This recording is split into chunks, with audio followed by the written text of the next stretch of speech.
Kakashi, Guy, Geto, and Rin had made it back to the shores of the Land of Fire.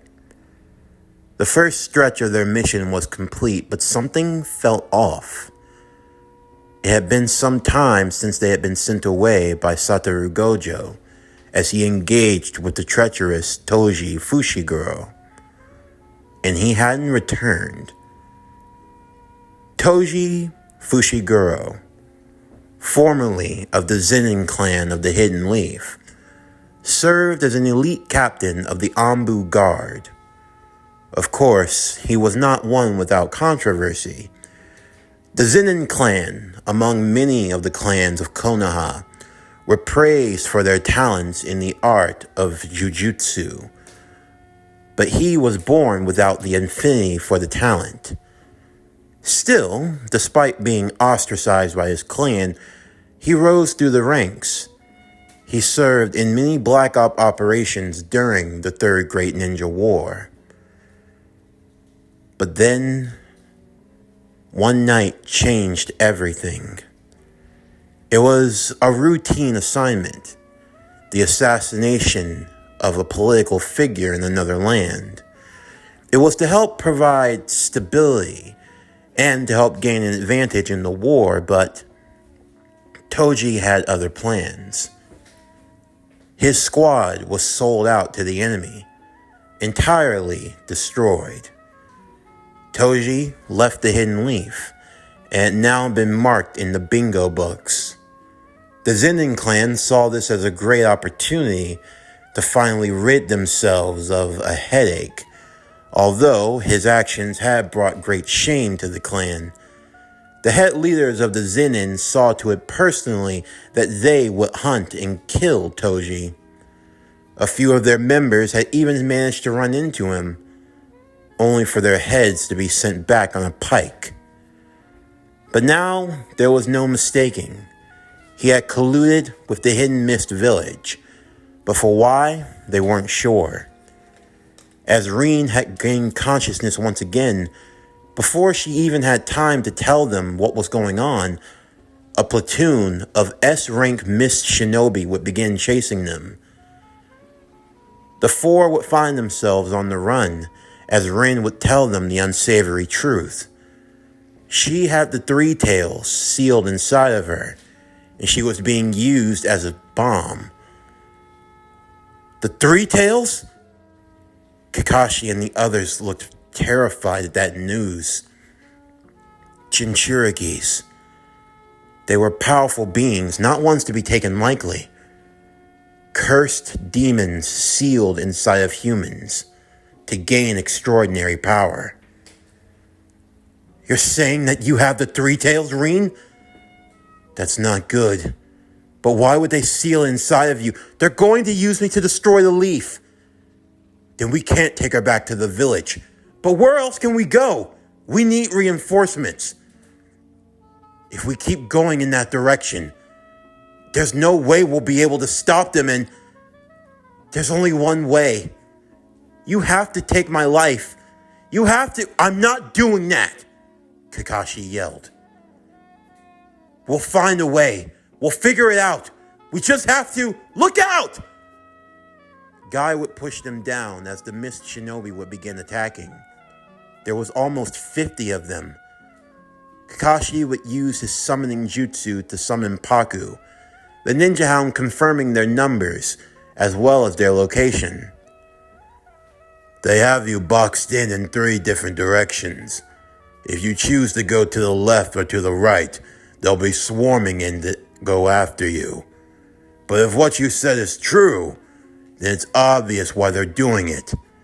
Circling you in every direction, and only leaving us one option. What if we stay and fight? Guy said. We should be recovered enough. If we hold our ground, don't you think we can? Not at this moment, Paku said, the small ninja hound jumping along from tree to tree with the leaf shinobi. If you try to fight them now, they'll only kill you. All they need is to get the girl to the village. Whether she's conscious or not makes no consequence to them. Even if you know their plan, we still don't have a way to stop them. Say, you were supposed to have another one with you, right? Gojo, where is he? He's still fighting against Toji. What? That treacherous clown? Seriously, you just have all the luck, don't you, Kakashi? The best thing you can do is split off into different groups. Maybe you can divide and conquer. Get yourself some time. Paku, Kakashi said, I'm going to send you ahead. You're faster than us at the moment. Get as far as you can to the village. Tell them our situation. If we can get back up, maybe we can get a SEAL team to undo what's been done. All right, I'll do what I can. Guy, huh? I'm going to have to rely on you. Geto, I'll need to do the same. We'll split off in different directions. We'll keep them from getting close to Rin. Right, just leave it to me. Are you sure, Kakashi? I am. Come on, we can do this! On their marks, Geto and Guy would begin to split. Kakashi, using the Shadow Clone Jutsu and the Transformation Jutsu, would create multiple Rins, who would follow along in the different directions. Surprisingly enough, those who were following close behind would see what was happening. In the midst of the diversions, one group followed after Guy, the other group following after Geto. Kakashi and Rin would continue on while they still had stragglers chasing them. For now, the plan had seemed to have been working. For Geto, he was leading one group towards the north, when suddenly, the cloned Rin would be cut down. You boys are wasting your time. That's not the real girl. Toji! But, how did you... How am I here? Oh, right. You're asking about him. Gojo. Where is he? He's dead. Just like you. As Kakashi and Rin would continue on, the Land of Fire covering a vast territory, it would still take them some time to get to the Leaf. Rin had repeatedly warned Kakashi that the only way to stop the beast was to kill her, but he wasn't having it. This war, this never-ending conflict, it had taken so much from him. He made a promise to Obito. He would protect Rin with his life. Eventually, though, the platoon of mist shinobi would surround them, Kakashi drawing his sword as Rin would stand behind. We're only after the girl. Kill him! Kakashi would fight with everything he had, defending Rin against the attackers as they attempted to take her away. Kakashi was working overtime, his hand coated in lightning, the power of the Sharingan gifted to him from his dead friend. He zigzagged through the platoon, striking them one after the other, cutting them down with the cursed chakra saber. Eventually, as he came to the last one, his blade would be intercepted by the inverted spear of heaven. As Toji smiled at him wickedly, kicking him back as Rin would stand close. Kakashi! I'm fine. Why are you... I have to go through this again. I told your friend, the one with the nice hair, I already took care of Gojo. I'm just fortunate enough that I was able to go after you instead of wasting my time with the guy with the freaky eyebrows. No way. You're telling me that you killed Gojo? Why do you sound so surprised by that? What? Did you really think that little of me, Kakashi? Did you really think that I was so inept at being a shinobi that I couldn't handle someone with the 6 eyes? Kakashi didn't want to believe it. Deep down, there was a level of arrogance to it. As much as no one would ever say it out loud, Gojo was the strongest of them all. If anyone could have beat Toji in a one-on-one fight, it should have been him. But yet, Gojo was nowhere to be seen, and Toji was standing. To make matters worse, Kakashi, even with his Sharingan, even though he could see Toji standing there, it was as if he were invisible. He couldn't sense his chakra. He couldn't see him at all. I can see by the way that fancy eye of yours is looking at me. You're trying to figure out why you can't tell where I am. Why your chakra can't see my signature? Or why you can't see my cursed energy? Not that I ever had any. You see this tool here?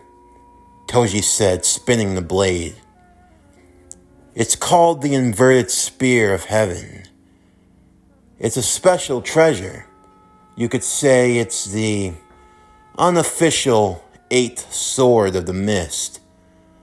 But unlike the others, its property is a lot more subtle.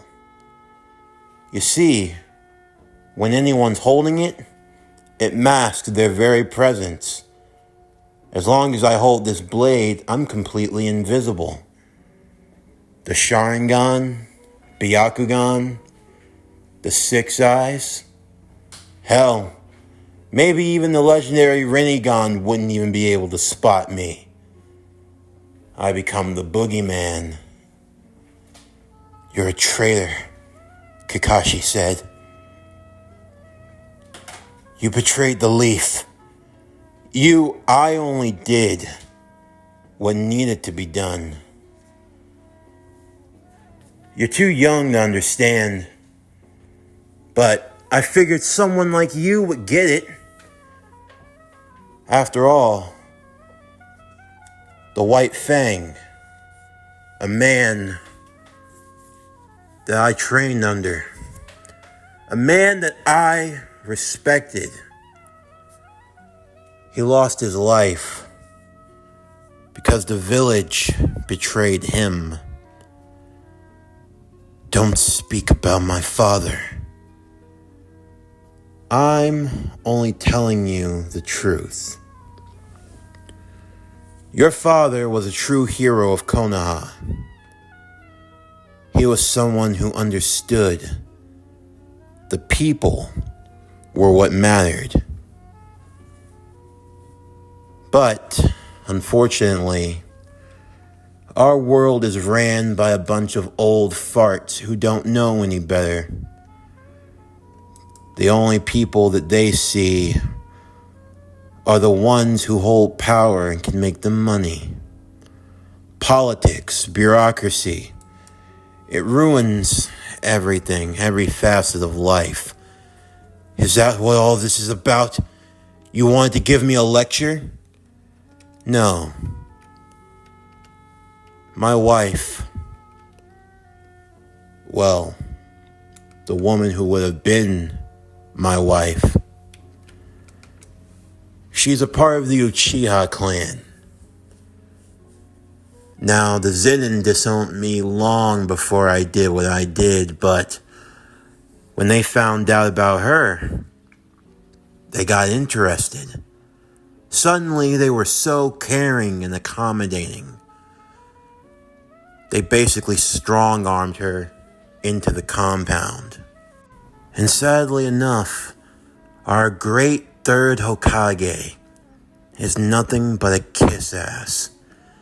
The Zenin say jump and he jumps oh so high like a monkey. Of course, the Uchiha aren't innocent either. I've tried to go to their leader Fugaku. He keeps telling me to wait. But I don't want to wait. She's not staying there a moment longer. So that's what all this is about? Kakashi said. You would destroy the whole village for one person? Wouldn't you?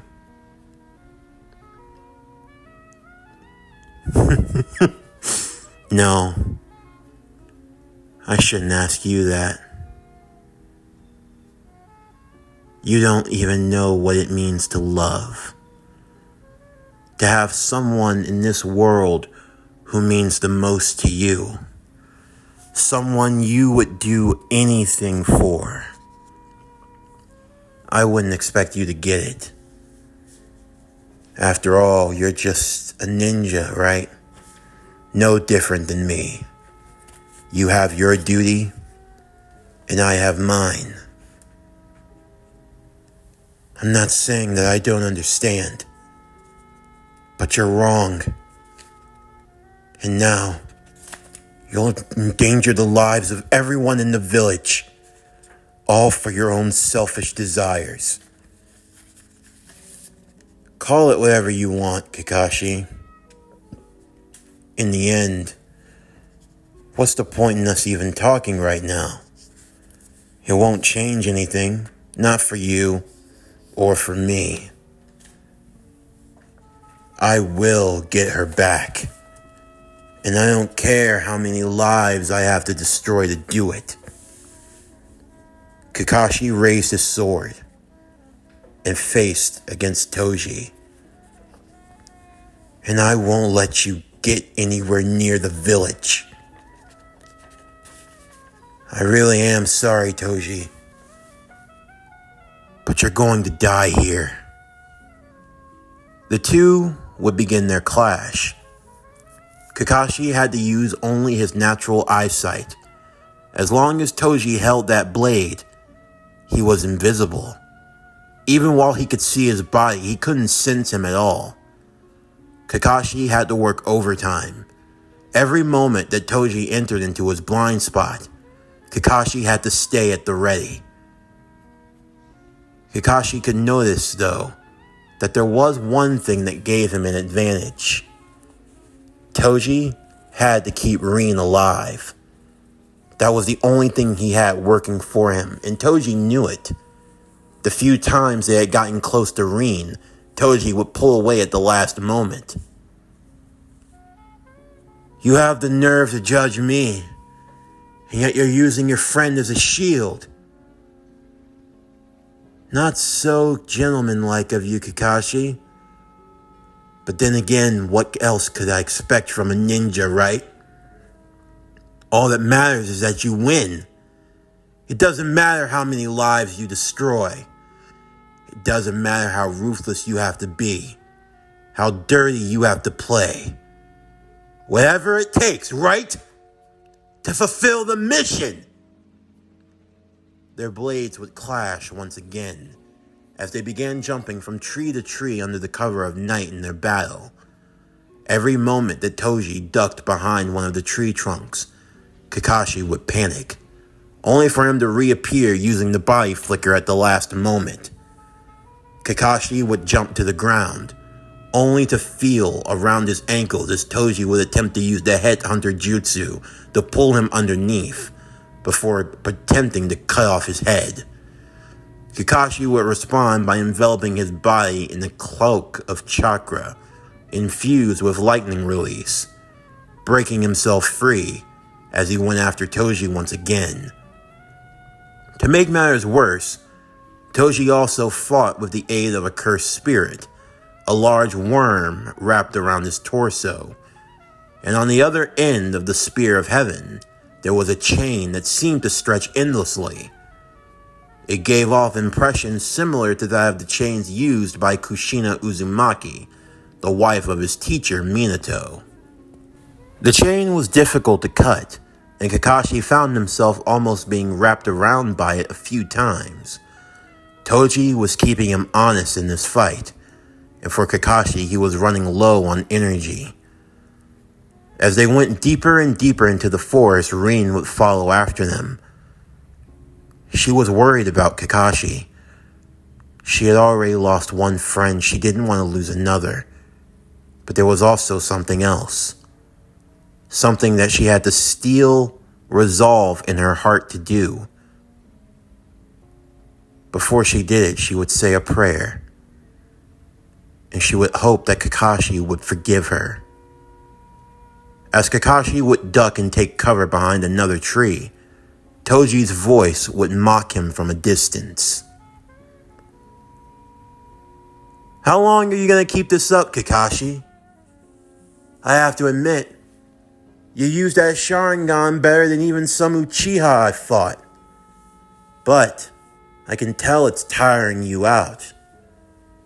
You're not really adept at using cursed energy like that. That much is clear. You're running on fumes.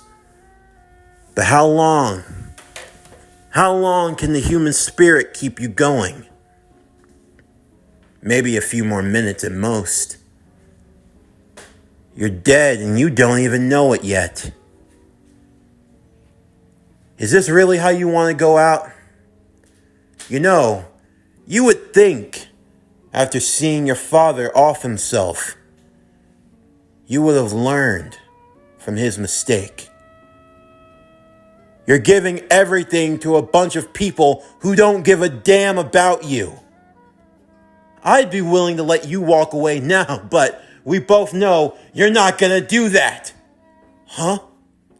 Kakashi felt himself falling into the ground.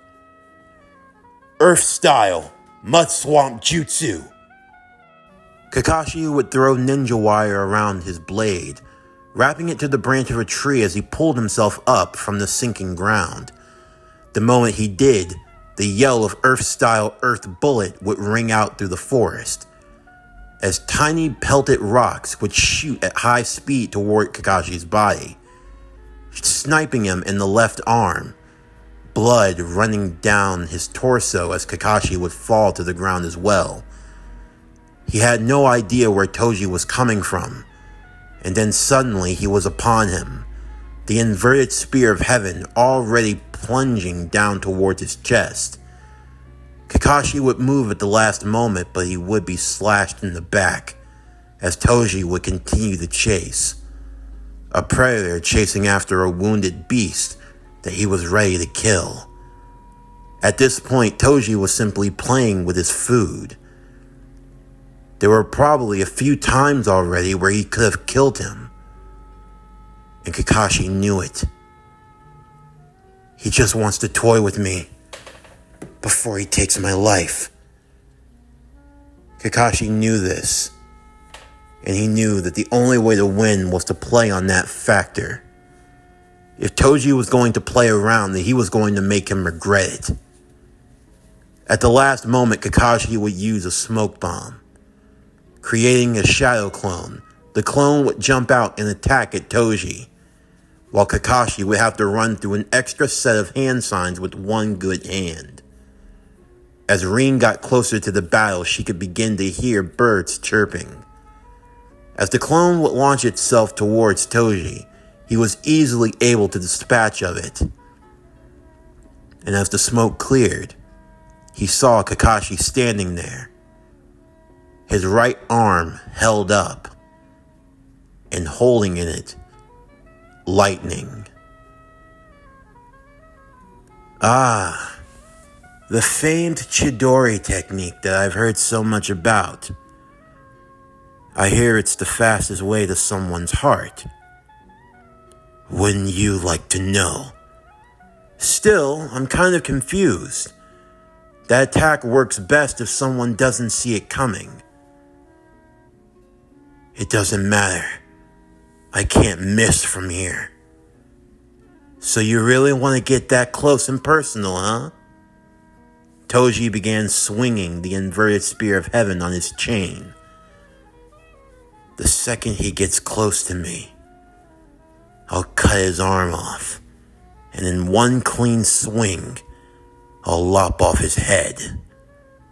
He'll never see it coming. As Kakashi would race towards Toji, Toji would do the same. Rin only had enough time to perform one jutsu. As she ran, she would use wind style, gale palm jutsu, shooting the wind towards her back to propel herself forward. Toji immediately saw Rin approaching, at the last second using the chain, throwing it around a higher branch to pull himself up. But in that moment, when he saw the trajectory, he cursed. Before he had time to course correct, Rin could feel Kakashi's Chidori pierce her in the chest.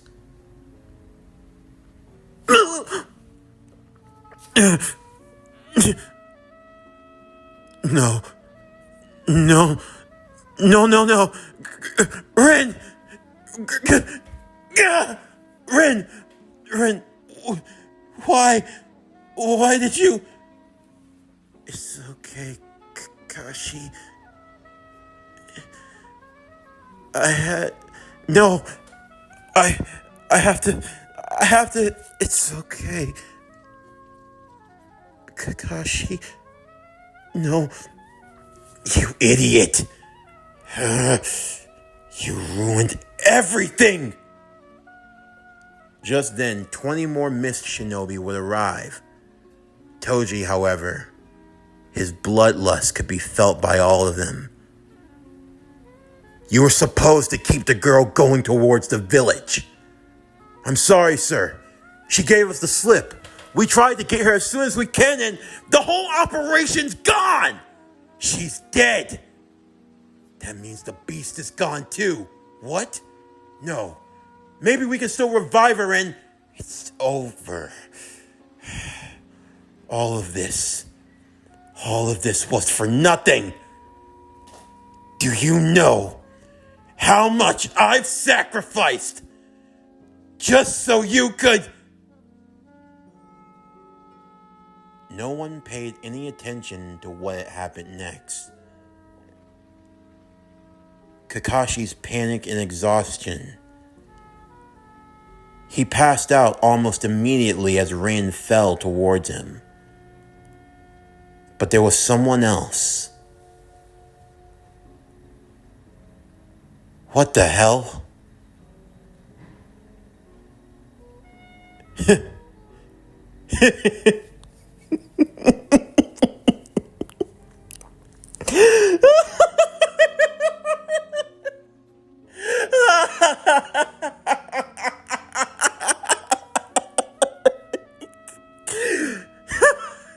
Hey, remember me?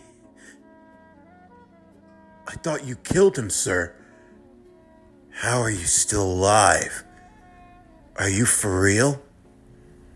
Oh, I'm for real, for real. It was Gojo. The stab wounds had healed themselves. His vest, while bloody, it showed no signs of death. He was very much alive. I killed you. You did. You did. You killed me. You actually killed me. I couldn't believe it either. It was so weird. But then it all clicked. I figured it out. Reverse curse technique. Cursed energy, it's negative.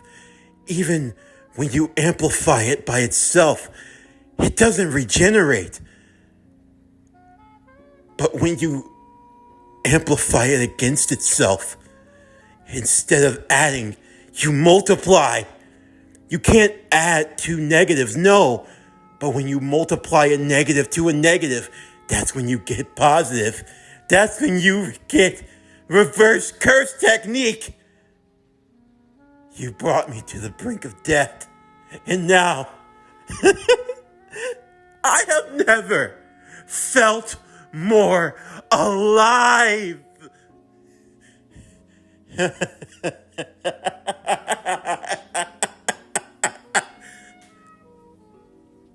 He's belligerent. Kill him! The mist shinobi would attack at him, but none of their attacks landed. Toji watched as Gojo would dodge all of their strikes before killing them one by one.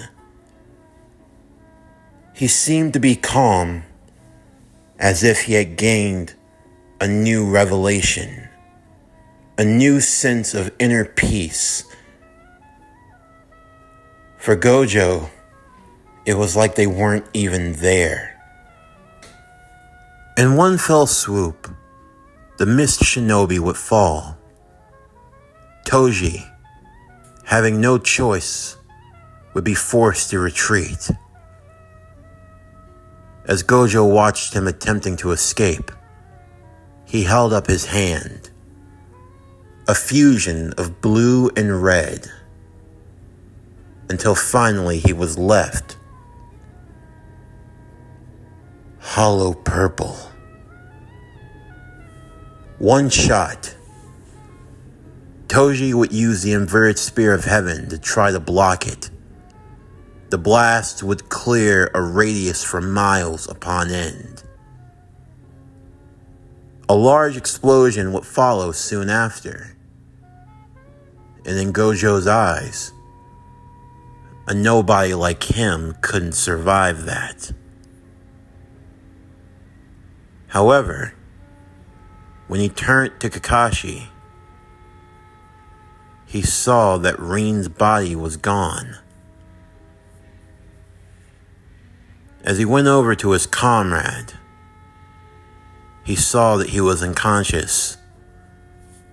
Gojo would make a mental note of where the blast had gone.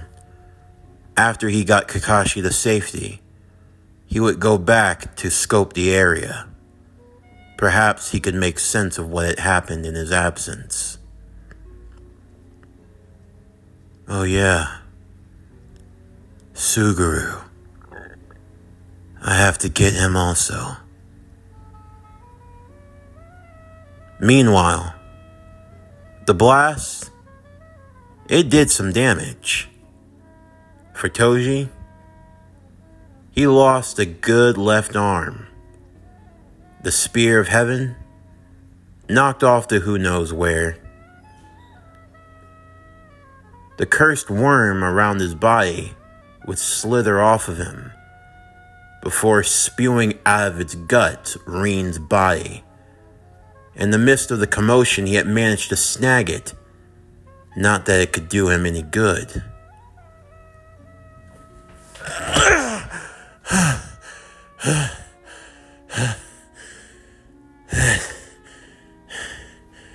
Bastard. Toji would look over to where Rin's body was, and he saw he wasn't alone. There was another figure here as well. Someone cloaked in black, with a mask that was white and spiraling at the eye. And through it, he saw a singular Sharingan. The figure cradled the girl's body before looking up towards him. The patterned Sharingan, the traditional Tomoe, having morphed into something else.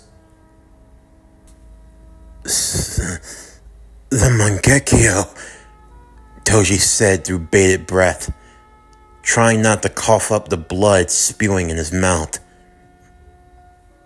Man, I guess I must have really done it, if they sent someone like you after me. Well, who's under the mask? You cheeky bastard! Oh. Multiple wooden spikes would spew from the ground, stabbing him in every direction. The figure unspiraling his mask, allowing for Toji to see the face of the man that would kill him.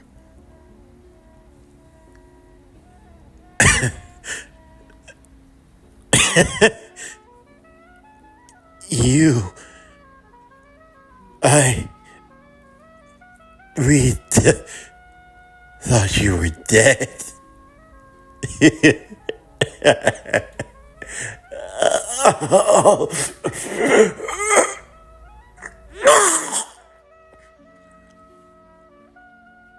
The wooden tendrils would burrow themselves inside of his body before ripping him to shreds.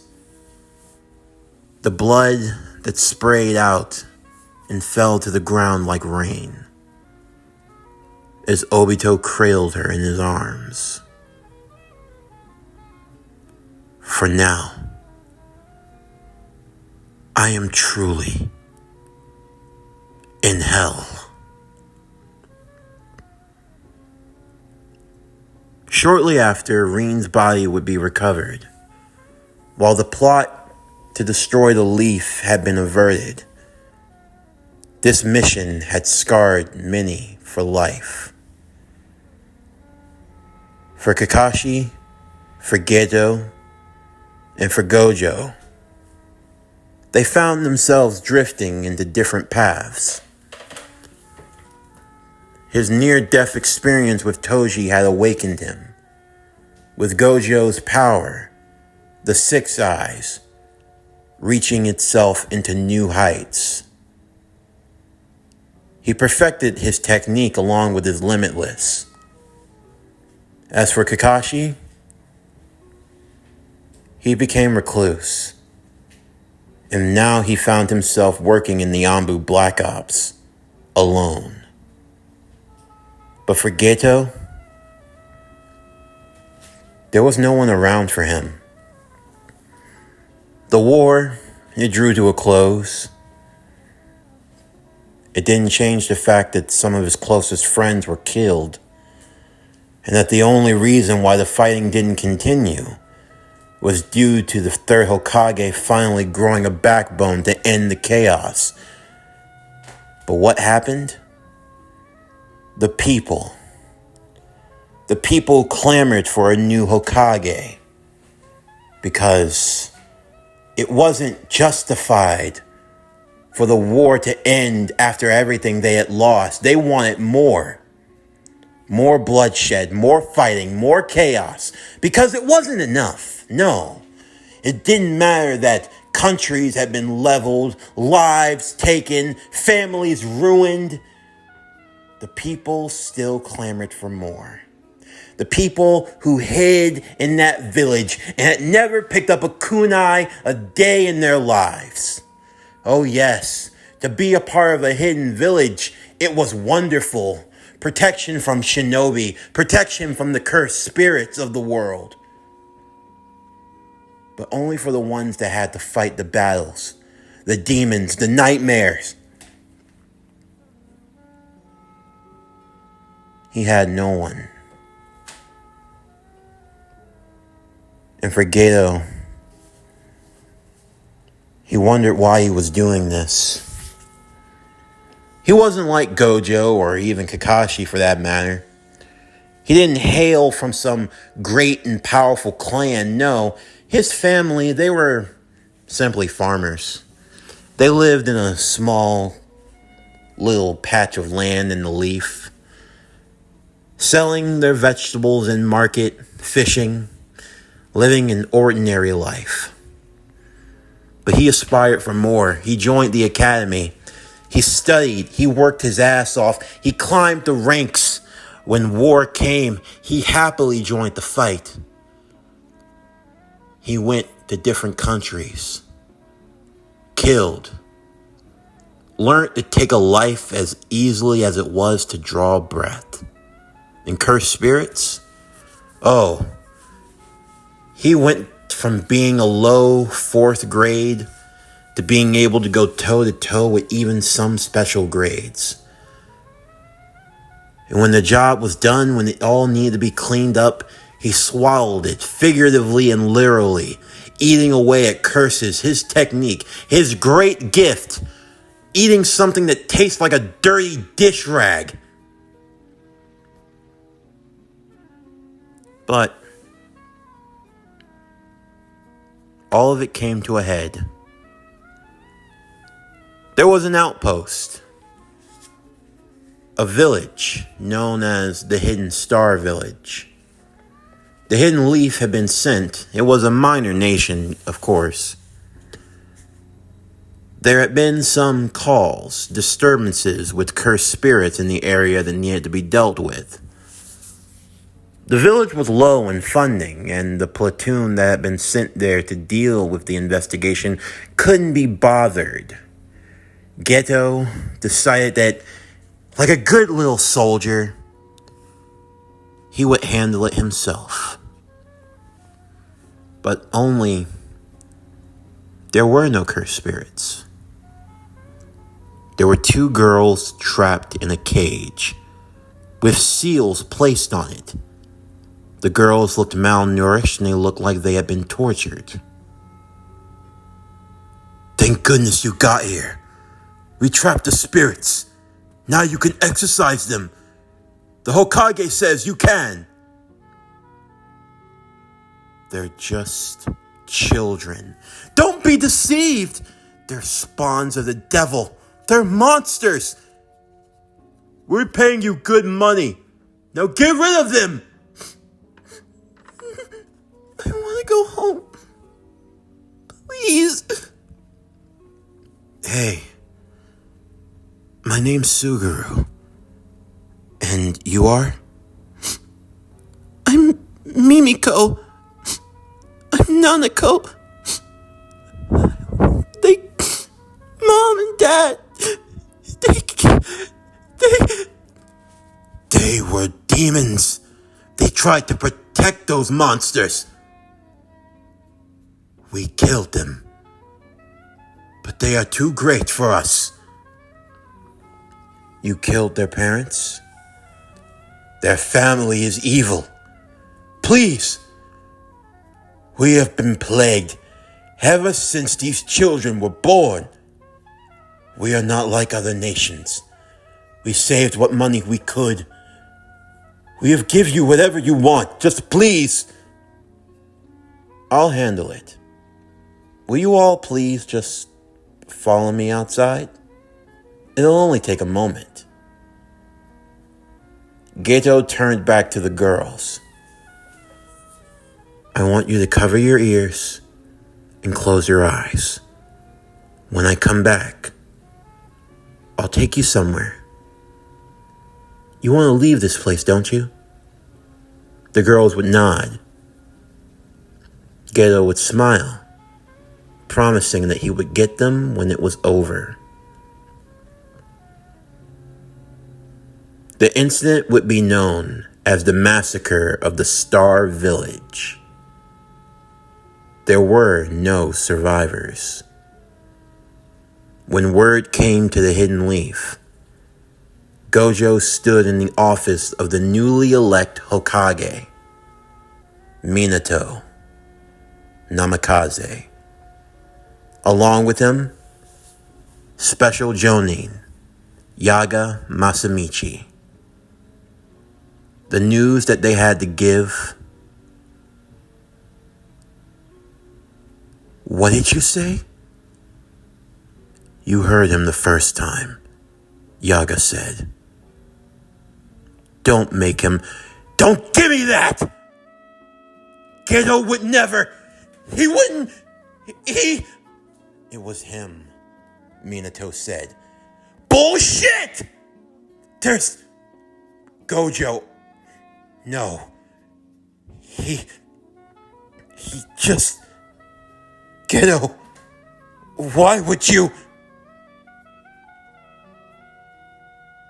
Sometime later, on the border to the land of fire, Mimiko and Nanako, with their bags packed and ready to leave, were heading off to the west. "Once we cross this border, we'll be in the land of wind, girls." "Aw, it's nothing but sand. It's gonna be really hot. Are we gonna have enough water?" "Don't worry. I promise I'll take care of you when... Geto! Hold on. Stay put. I'll be right back." "Took you long enough, Satoru," How long have you been using your six eyes? You probably searched every inch of the land of fire until you found me. And here I was thinking I was clever enough to get away. I even went through the trouble of using sealing jutsu to hide my presence. But I guess I wasn't careful enough. Did you do it? It's a lovely day, isn't it? I'd like you to meet Mimiko and none. Did you do it? Obviously. Otherwise, you wouldn't be here right now. That's all you have to say? You know you've been branded as a rogue shinobi, a criminal. You're wanted in every nation. You're not safe anywhere. I'm aware of that. It's not like it really matters to me, but I do have to start over and make a life. I have people to look after and... Will you stop playing games? You... Why? Why would you do it? You told me that as shinobi, we're supposed to defend. That we're not just supposed to take life and... We just came out of a war. And you really want to tell me that? They were your words, weren't they? What do we stand for? What do we even fight for?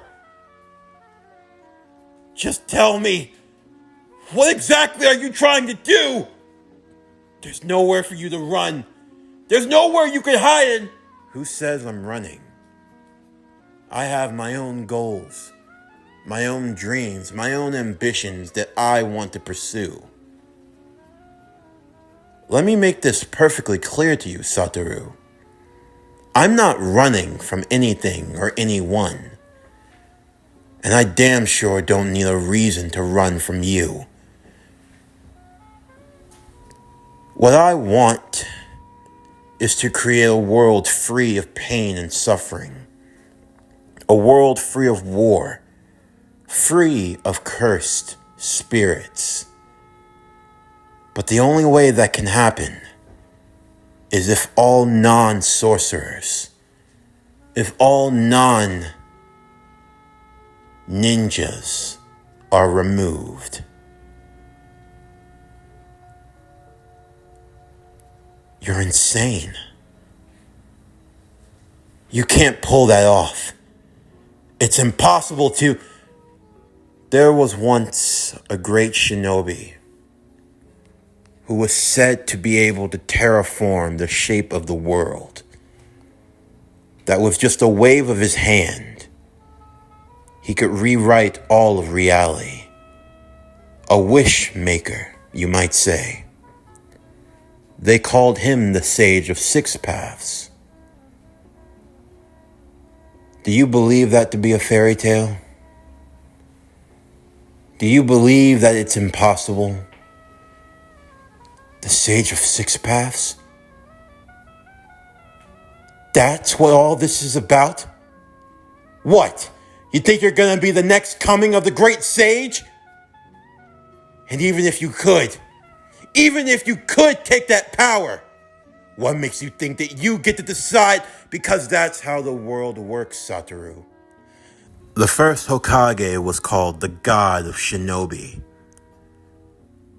Why can't a second God emerge? That's what you think you'll do. You'll become the God of all Shinobi. You're a fool. I'm a fool. Coming from someone who possesses the six eyes. But I'm a fool. If you wanted to, you could do it. There's not many who could stop you. You could potentially even overpower the current Hokage, the strongest of the 5 Kages. At that point, who could stop you?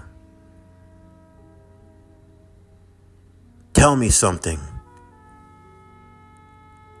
Are you the strongest because you're Satoru Gojo? Or does being Satoru Gojo make you the strongest. Don't tell me what is and what isn't possible. No matter how long it takes, I will become the god of this world.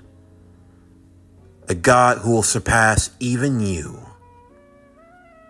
Gojo raised his hands, Mimiko and Nanako standing behind him. Or you can stop me here and now. Go on. You've killed more for less. You could destroy me here and now if you wanted to, right? If I wanted to, I could do it. I just have to. Before Geto knew what happened, himself, Mimiko, and Nanako would all be swallowed into a vortex, their bodies spiraling into nothing before disappearing entirely. Kakashi would arrive shortly after with an Anbu squad guard. They had attempted to serve as backup to bring in Suguru Geto, but Kakashi would be told by Gojo that he vanished. What do you mean he just vanished? He vanished. He just disappeared. Some kind of jutsu maybe, I'm not sure. No one knew exactly what he could have been referring to. But whatever it was, it meant he was even more dangerous than ever. As for Geto, he found himself in a place of rain. In a cave, Mimiko and Nanako standing close behind him. And waiting, two hooded figures. One whose body was half white and half black, looking like a human Venus flytrap. And the other one in a spiraled mask with a singular Sharingan. Suguru Geto of the Hidden Leaf Village. And who the hell are you? I've gone by many names, but for now you can consider me a friend. You can be at ease. I have no desire to fight you. Quite the opposite, in fact. I believe you and I share the same goals, the same dream. Oh, really? And what dream is that? A dream for a new world. A world free of curses. A world where children will no longer have to suffer. No offense, but I've been sold a dream once. So forgive me if I'm not all that trusting. I am a patient man, Suguru, and I know you have many talents. Why waste them? You are strong, but you are alone. If you fight alone, you will die alone. But together we can... I'll stop you right there. Whatever you think you know about me, I promise you, you don't. What I want, I doubt you could give me. Don't be so naive. What if there was a way for you to achieve your goal? In one fell swoop. In just one move, you could gain victory. If such a move like that were to exist, I doubt it's something you would give out for free. Free? Of course not. But the price? the price will be well worth it. I envision a domain around the world where no one can escape your sight. If such a thing were possible, to cast a domain that large, the power that would be needed, the power does exist. The only question is, are you willing to take it? The 9 Biju. Whoever controls them, they are the ones who will control the world.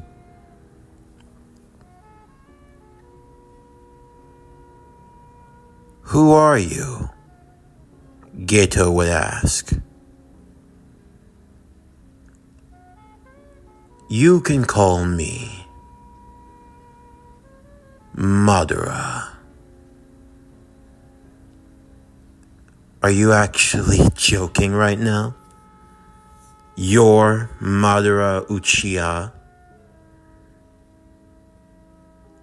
Fine, I'll humor you. Madara, what exactly is this plan of yours?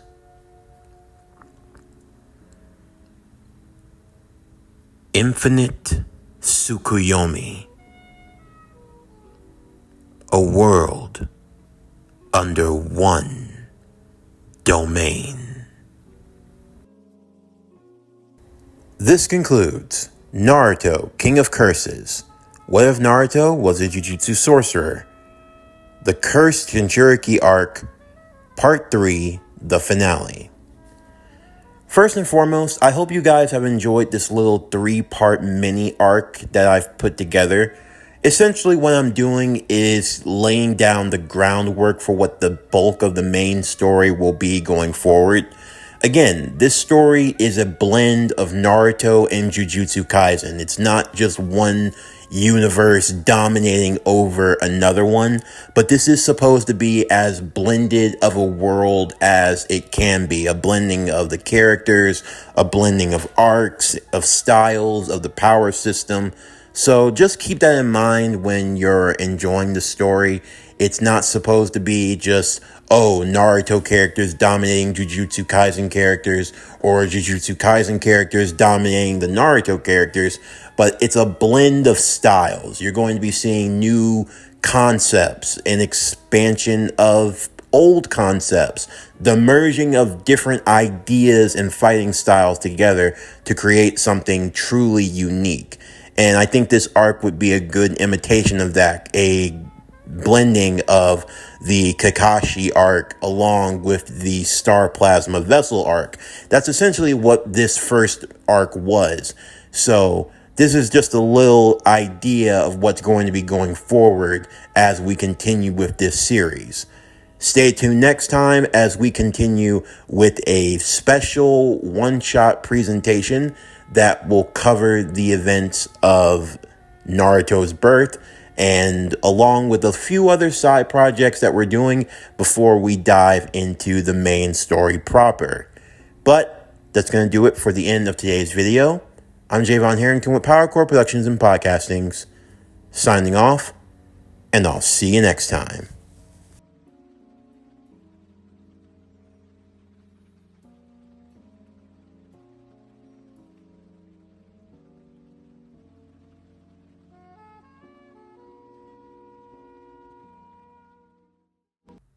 That should be the last box. Thank you so much for helping me. It's no problem at all. Your family. But I know I've made so much trouble for you and Fugaku. I'm sure that the council won't be happy with now. You don't need to worry about that. Right now, that boy needs you. Now more than ever. I am sorry. The shame that I've brought to the clan. I know that for what he done, Shh. What's done is done. He loves you. And I know that he would love his son as well. If you need anything, please. No, I don't want to intrude. I know that you just had a child not too long ago yourself. It'll be nice for my son to have someone to play with his age. Say, have you given him a name yet? If you don't mind, we would like to adopt the clan name. That would be marvelous. It looks like he's awake. Say hi to Auntie Makoto. Megumi.